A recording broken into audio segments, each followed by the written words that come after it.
Those words sent a cold shiver straight down my spine. At that moment, I had no idea that the night ahead would tear apart everything I thought I knew about trust, love, and the woman I had spent a decade building a life with. I couldn't have imagined that the truth waiting just behind that curtain would affect me so profoundly that weeks later, recounting it on my channel would feel like bleeding through my fingertips. But let me take you back to that moment when I still believed she loved only me. I had been asleep when the call from the hospital came. The number lit up my phone in the dark, casting that sterile blue glow that always feels like a harbinger of bad news.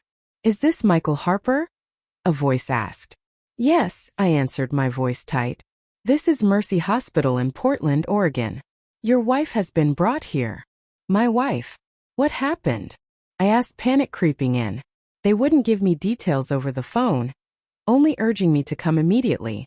I drove through empty streets, the world around me eerily quiet except for the relentless pounding of my own heart. She had told me she was working late, that her team had a sudden deadline.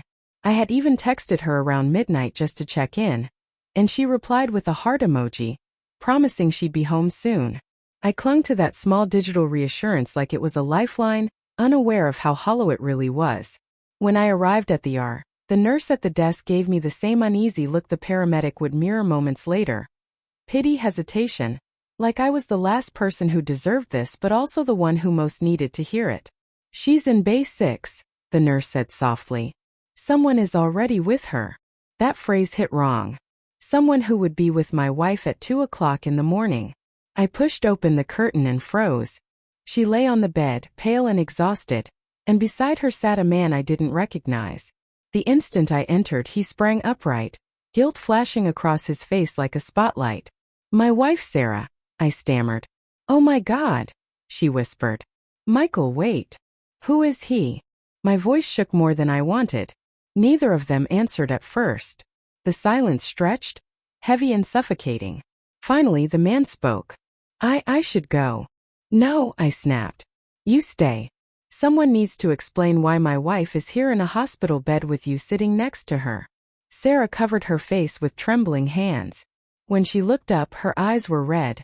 Whether from pain, exhaustion, or guilt, I couldn't tell, but I felt it all the same. The truth was coming and I wasn't ready.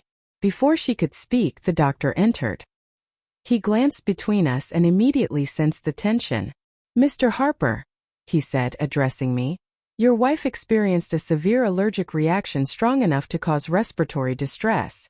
I blinked in disbelief. "Allergic reaction to what?" "She doesn't have allergies." The doctor hesitated, and in that pause the weight of the moment pressed down on me even harder. "She's been trying to figure out what caused the reaction," he continued carefully. "She mentioned she'd recently become sensitive to latex. The symptoms started not long after." He cut himself off, but I'd already understood exactly what he meant. Latex. Suddenly something inside me tore, slowly, painfully, as if a thread were being yanked straight from the center of my chest. The other man spoke gently. "I didn't know she was allergic." "She didn't either," I said numbly. I just stared at him. "So you two were?" Sarah broke down right there. "Michael, I'm so sorry. I didn't think any of this would happen." "You didn't think what?" I asked. "Didn't think to end up in the ER? Or didn't think I'd find out?" The doctor very wisely slipped out of the room once he realized the medical part of the conversation was over, leaving the three of us in a silence that felt like cold metal. "How long?" I asked, my voice barely steady. "How long?" Her shoulders caved. 5 months. The words hit like a blow. 5 months. 5 months of lies. 5 months of her coming home late with excuses that had sounded completely ordinary. I laughed once, short, bitter. "And now you're here because you had an allergic reaction while you were with him." She flinched at the bluntness. "It wasn't supposed to happen like this. I was lonely.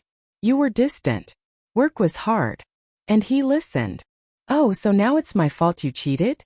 "I'm not saying that," she whispered. "I wasn't thinking straight." I looked at the other man. "You married?" He shook his head. "No. And I didn't know she was at first. When I found out, I tried to end it. She said things were complicated." Sarah hit her face again. I messed up so badly. I wanted to yell, throw something, break anything, but none of that came. Just a heavy, suffocating weight inside my ribs. You were with him, I said quietly. And the hospital called me, your husband, to come help you. The irony burned. I was the one who rushed here. I was the one who cared. And she was the one who shattered us. She kept apologizing over and over, as if repetition could seal a wound she'd carved open for months. But something in me had already snapped clean through. I'm glad you're okay, I said softly. Honestly. But I'm done. Her tears came faster. Michael, please. I can fix this. I can. No.